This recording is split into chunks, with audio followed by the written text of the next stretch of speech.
morning. Over the past couple of years, council as well as some of the members of our church have been wrestling with a proper response to a number of prominent Indigenous issues. Many of us were very moved as we learned about one of these issues at a leadership forum on a murdered and missing Indigenous woman in March of 2015. In March of this year, a Next Steps workshop was held here at Willowlake, and this workshop spoke to a wide variety of important Indigenous issues. In May, the Canadian Baptists of Western Canada had their annual business meeting in Calgary. One of the items on the agenda was in regard to the United Nations Declaration of Rights of Indigenous People. A motion was made, and this is it, that we agree to formally adopt and comply with the principles, norms, and standards of the United Nations Declaration on the Rights of Indigenous Peoples as a framework for reconciliation. And this motion was passed. In June, our church was invited to become a partner of the Winnipeg Indigenous Accord. This is a document put together by City Hall which outlines our community's commitment to strengthening our relationships with the Indigenous community.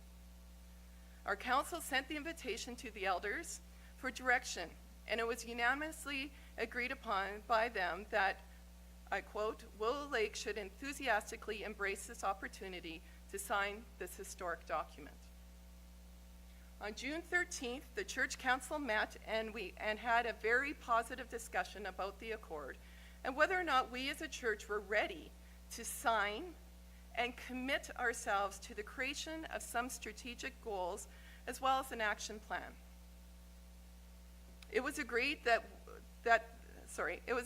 this would represent a positive step forward for Willowlake, and we unanimously voted to establish and implement the following two goals.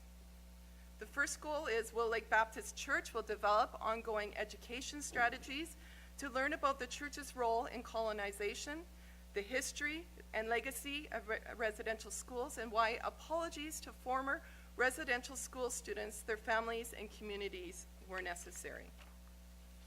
And with that, we have a number of steps that we will take. Our second goal is to adopt the principles, norms, and standards of the United Nations Declaration of Rights of Indigenous Peoples, UNDRIP, as a framework for reconciliation. And we too have established some steps that we are going to take with that. On June 20th, Mike Diehl and Pastor Bruce were at the signing of the Winnipeg Indigenous Accord. These two calls to action were attached to the goals of more than 80 other organizations.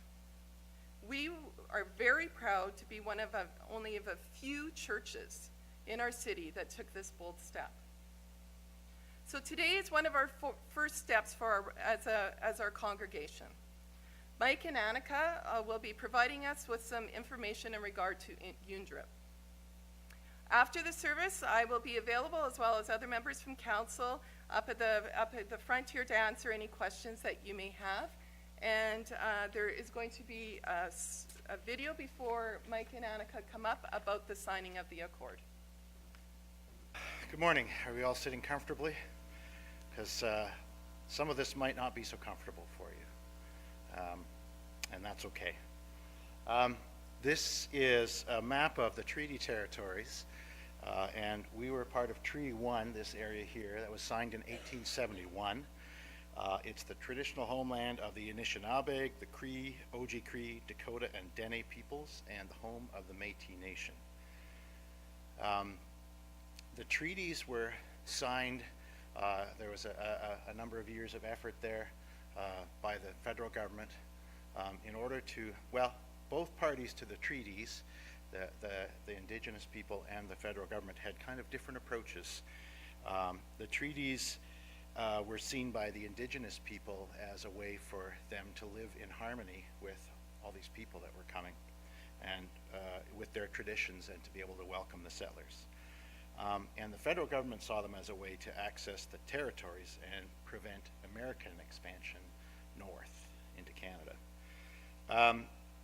However, over time, it actually wasn't very long before the government soon reduced the amount of land allocated to the First Nations, and Indigenous people essentially became wards of the state.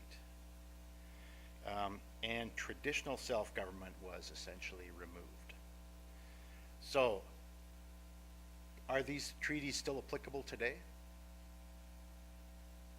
They are. They have not been rescinded. Did the First Nations people surrender rights under these treaties? No, they didn't. But have they had their rights effectively removed and reduced? They certainly have. So that is that is the origin of this issue here. Let's go to the next slide, please. One of the biggest things that, biggest wrongs that the settlers and the government did was residential schools. And over there, they were established in the late 1800s. The last one closed like 20 years ago, only 20 years ago, where it was an effort to basically kill the Indian and save the man. They would pick up kids from their parents, take them off to a residential school, and force them to speak English, to write home to their parents in English who didn't speak English. If the parents came to visit, they didn't have the right to come and see their children. They would have to ask for forgiveness or for permission to come and see. Can you imagine the kids that were here today up front, the government coming and saying, you cannot keep these kids, they come to this school now. And they would, some of them were there 8 or 10 months of the year, some of them were there all year round. And you really had no choice about that. They had very substandard living conditions, and there was very frequent physical and emotional abuse of these kids. So the picture here is the same kid. He's a young Cree boy, before and after. Essentially, they tried to make him presentable in that one. This quote is actually an American person, but at the time that was a very common feeling among Canadian federal government officials as well.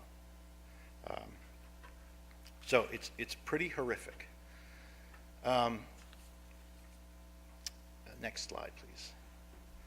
So it was thought that the best chance for success for Aboriginal kids was to learn English and adopt Christianity and Canadian customs, and they would pass their adopted lifestyle on to their children.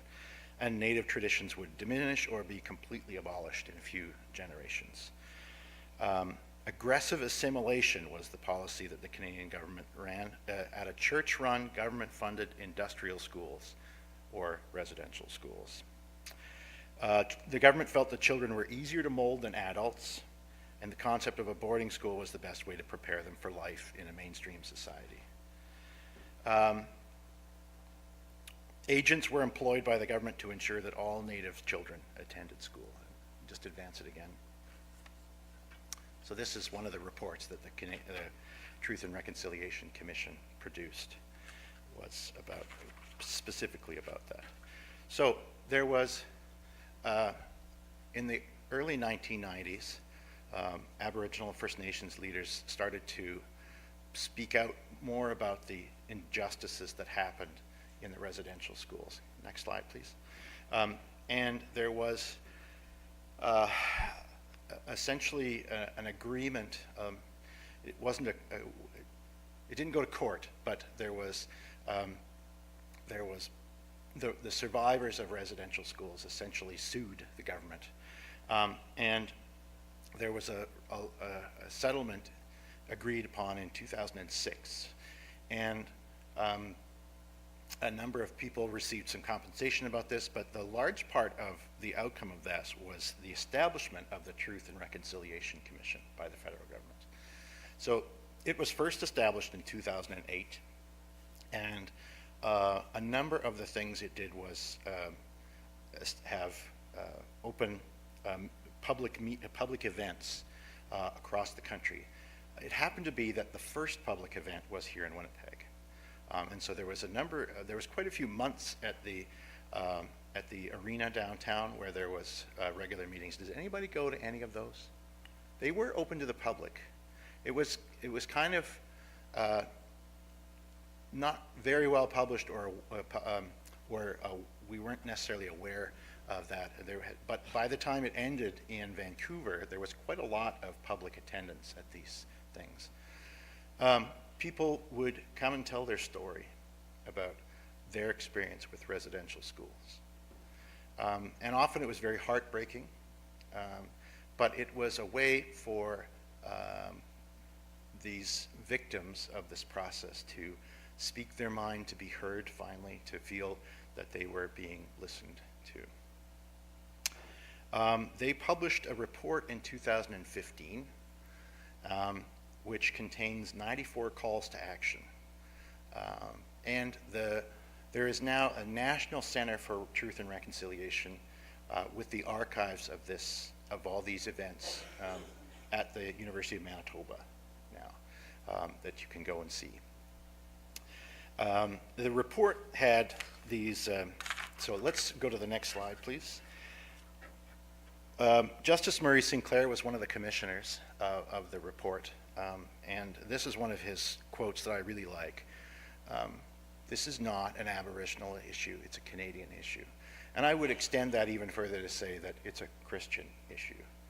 And one of the things I believe is that as Christians, we are especially equipped to take the burden of sin.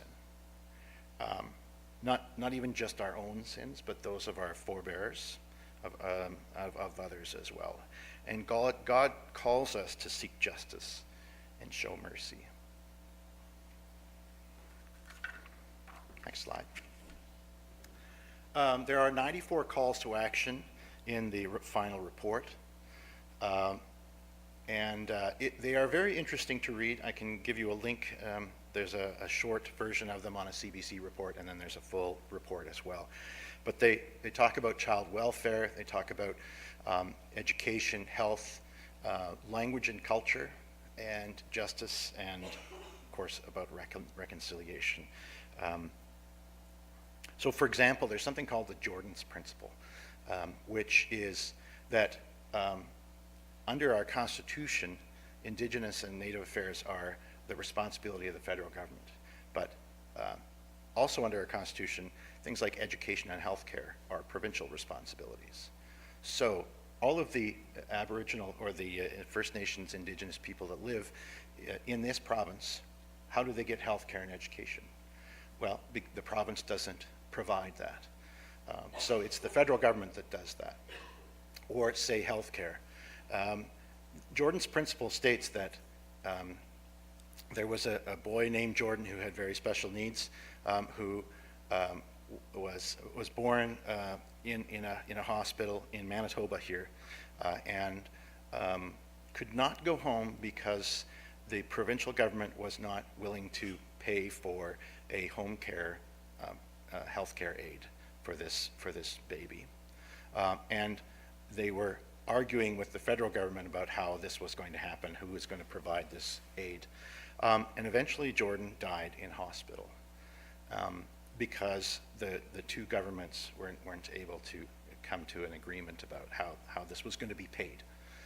So Jordan's Principle states that that the province would, or that this would not be the problem of the Indigenous person, but rather a government issue, and that the province should be paying for these things and being reimbursed by the federal government state. So that's one of the examples of that. So one of the calls to action, number 59, next slide please, has to do with developing ongoing education strategies, as Mary had mentioned it before.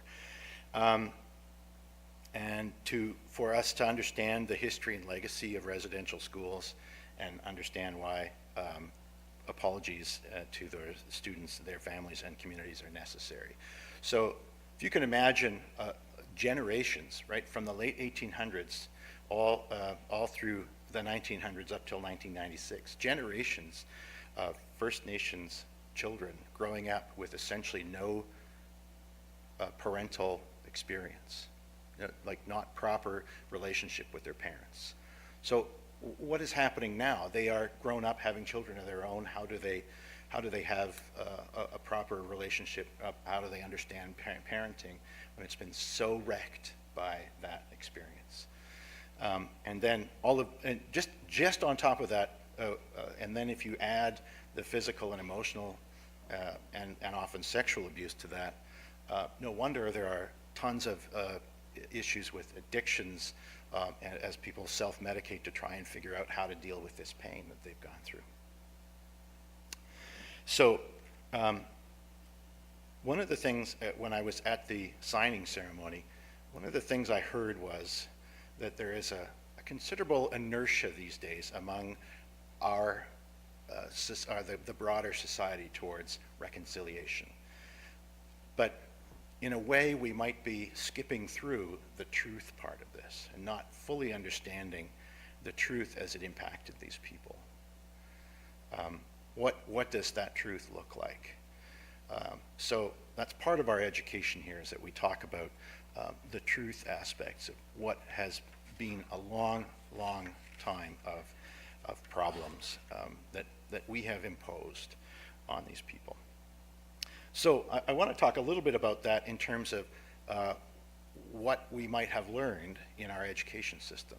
So Annika, why don't you come up, and Annika and I will talk about our respective experiences in education in high school. So can you go to the next slide, please, Aiden?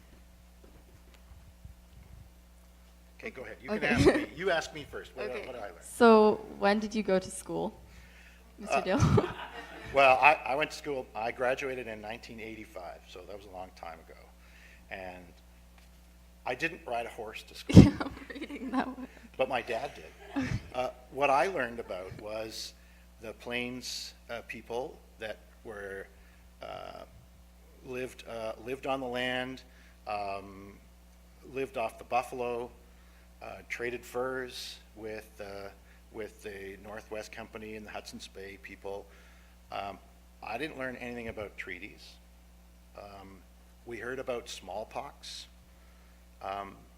We also knew something about the extinction of the buffalo, but didn't really talk about how it affected the Plains people.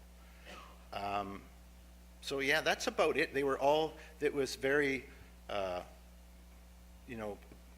was all very happy, kind of. These people were very self-reliant, and they were, they could do I remember doing a project on the buffalo and all the different aspects of what they would do with a buffalo. That was what I learned. What about you? What do you learn now? Well, okay, so in elementary school, it's kind of all fuzzy what I learned. But when I went into grade 9 when I went into grade 9 in social studies, we learned about so many things. We learned about residential schools and the negative impacts it had on Indigenous people. We watched a documentary, and it showed the bad parts, the parts that aren't talked about a lot. We talked about the treaties and the negative and positive effects it had on Indigenous peoples. We talk about the circle of courage and apply that to what we're learning, and also even in English class we talked about.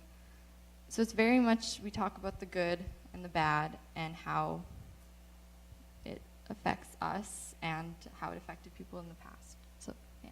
Thank you. Thanks. So this is the next generation, right? You and you youth are the next generation, and this will be something that reconciliation will be a process over generations. It's not going to be, next year we're all good. It's not going to be that way. It's going to be a long time. So I'm really glad that the kind of things that we are learning, our children are learning in schools, is a lot more realistic about what's happened. Okay, next slide, please. So call to action number 48, it talks about the UN Declaration on the Rights of Indigenous Peoples.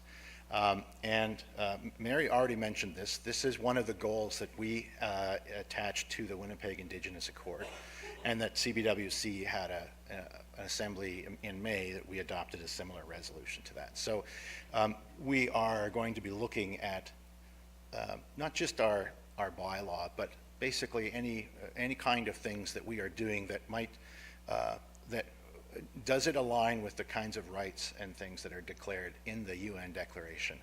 Let's go on to the next slide, and we'll just talk a little bit about UNDRIP. It was a 20-year process led by Indigenous people around the world, right? It's not just Indigenous people in North America, but all parts of the country have Indigenous, of the world have Indigenous people. And generally the first thing people ask is, well, you know, how far back do you go to be Indigenous? Well, that's a bit of a moot point, I think. But anyway, it took about 20 years for this process to come up.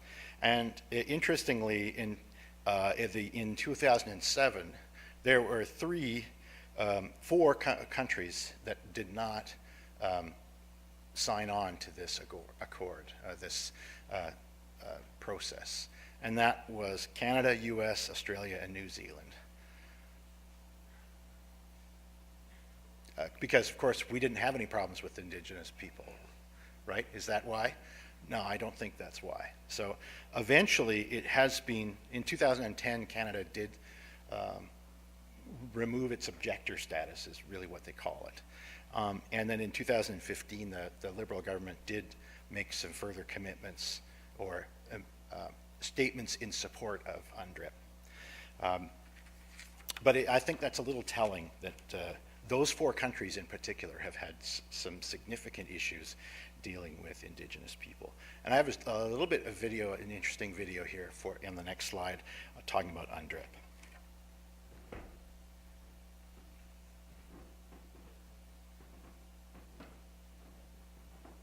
Article 1, Human Rights and Fundamental Freedoms. Article 2, Equality. Article 3, the right to self-determination. Article 4, Autonomie et autogouvernance.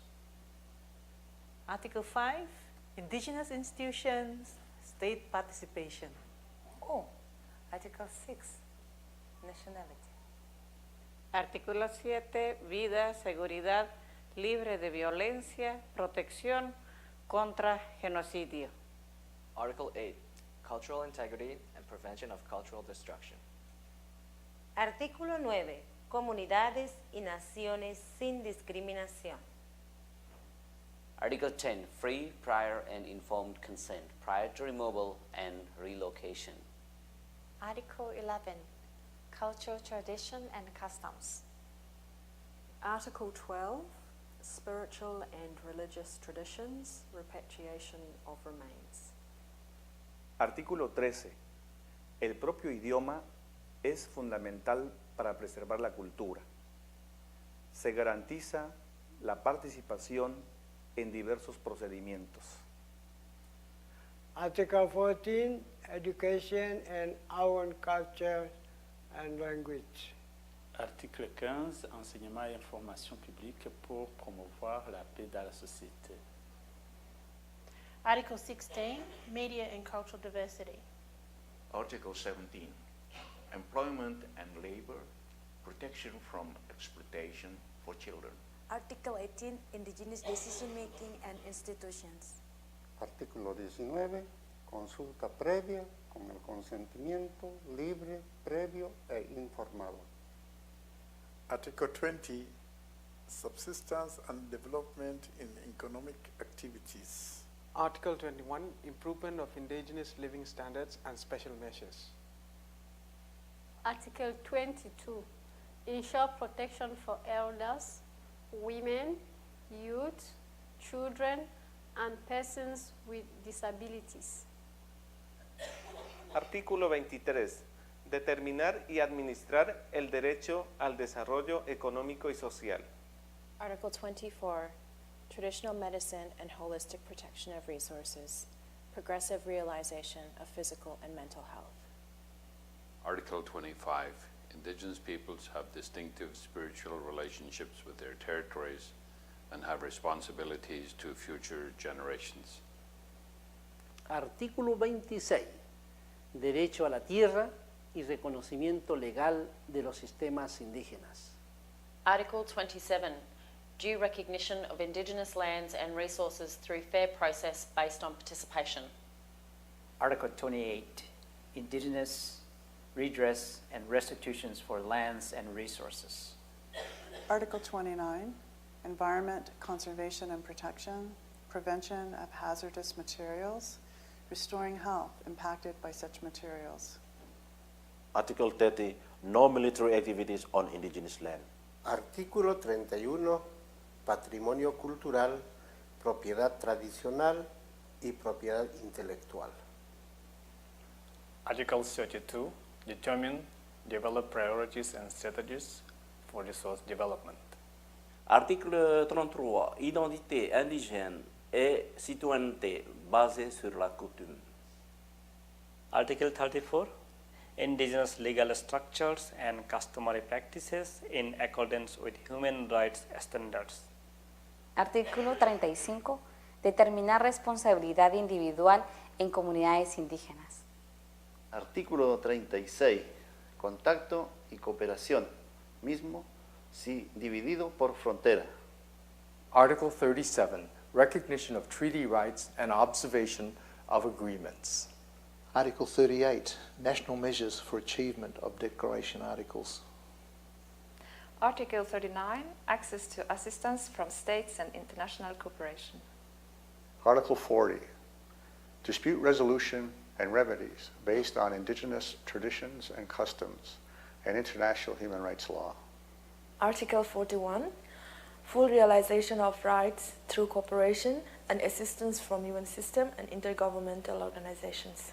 Artículo 42, promoción y aplicación de los artículos de la Declaración a través de las agencias especializadas de Naciones Unidas y del Foro Permanente para las Cuestiones Indígenas. Article 43, the rights in the Declaration are the minimum standards for the survival, dignity, and well-being of the indigenous peoples of the world. Article 44, guarantee of gender equality. Article 45, nothing in the Declaration diminishes, extinguishes indigenous peoples' rights, now or in the future. Article 46, respect for the UN Charter and promotion of principles of peace, justice, and human rights.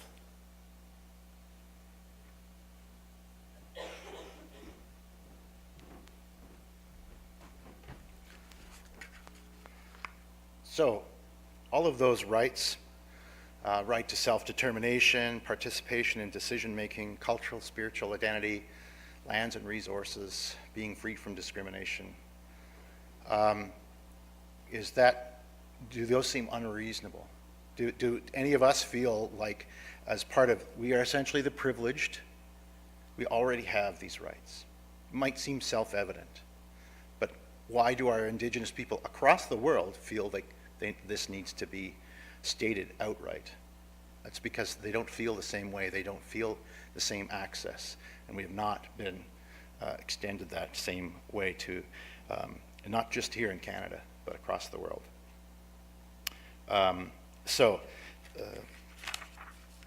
There is now here's the part that makes me feel uncomfortable. Next slide, please, Aiden. I'm going to get political here for a little bit, and I'm not a very political person. There is a private member's bill, C-262, that is brought forth by Romeo Saganash, who's an MP from northern Quebec. And he's brought forth basically to ensure that it's a private member's bill that talks about the adoption of the UN Declaration on the Rights of Indigenous People in terms of how the laws of Canada are in harmony with that. It has passed its first reading, and the second reading is coming up on October 18th.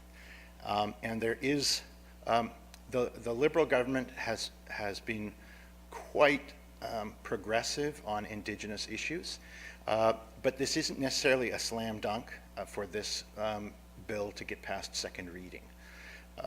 It's brought forth by the NDP, by an NDP member, and B, there is some some question from the Liberals about how it how our Charter of Rights and Freedoms and I think Section 25 might contradict these things or be limited by this particular bill. And there's been a number of Supreme Court rulings in favor of the issues that are in dispute that might be a little bit difficult to manage for the federal government, right? So there has been a number of events happening. There was the Mennonite Church of Canada has had a walk for Indigenous rights. Can you go on to the next slide, please? And they walked from, I think, Kitchener, Waterloo, all the way to Ottawa in this spring, about 500 kilometers. And they stopped in various churches along the way, slept overnight, had an information meeting about these issues. There was a walk yesterday that Marcelo went to that was from downtown near the Forks and Waterfront Drive all the way to the National Center of Truth and Reconciliation at U of M. It was about a 6-hour walk. I didn't go. I should have gone.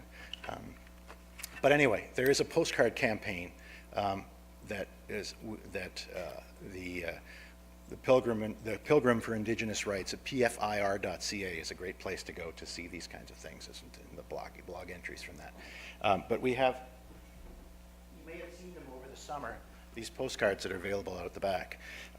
And they are addressed to the House of Commons. You don't need a stamp.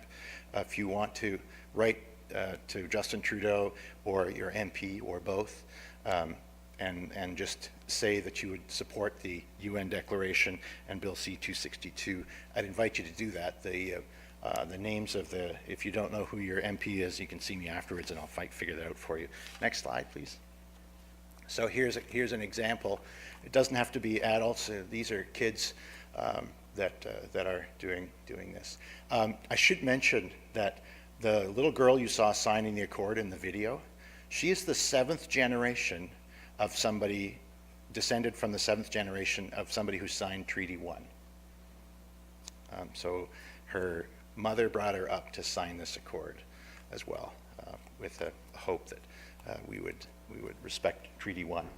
So I have also some suggested messages. You might want to say, Truth and Reconciliation Commission has stated that the adoption of UNDRIP is foundational to any genuine reconciliation in Canada.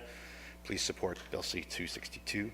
I pray for the federal government, as I pray for myself, that we would have the courage to seek justice and do the hard work required to repair the damage of colonialism. Change of any sort requires courage. My prayers for the Canadian government to right a wrong that has been too long in the making. So this is the part, I'm not a political guy, and I don't like standing up here saying you should do these political actions. But this is a way that you could state your support for this as well.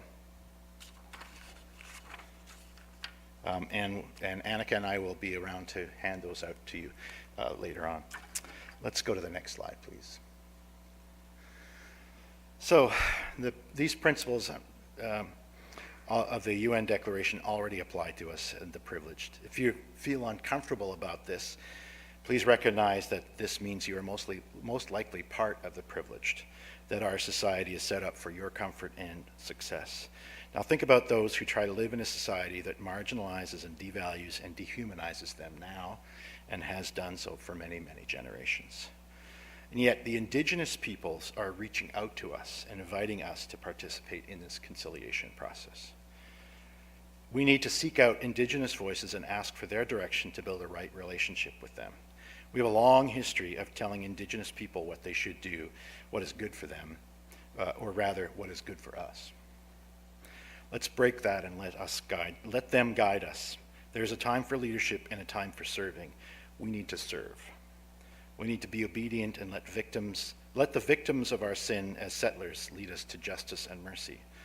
As we build relationships, I pray for a time when we celebrate together, not us and them. This is a start. The journey of reconciliation will be long, and it will be measured in years, decades, likely generations. Let us pray. Lord, we are all your people, and we recognize that we are all sinners, and we often treat others as if they were not made in your image. In Matthew 25, it says, "For I was hungry, and you gave me something to eat. I was thirsty, and you gave me something to drink. I was a stranger, and you invited me in. I needed clothes, and you clothed me. I was sick, and you looked after me. I was in prison, and you came to visit me." We recognize that when our forefathers first came to the Forks to trade furs, the people that had lived on this land for many generations helped us to find food and water and shelter and survival in this land. And yet we have not treated them with respect, and we have looked down on them and mistreated them. After many generations, we see a spirit of truth and reconciliation emerging, a graciousness by our Indigenous brothers and sisters, for they are inviting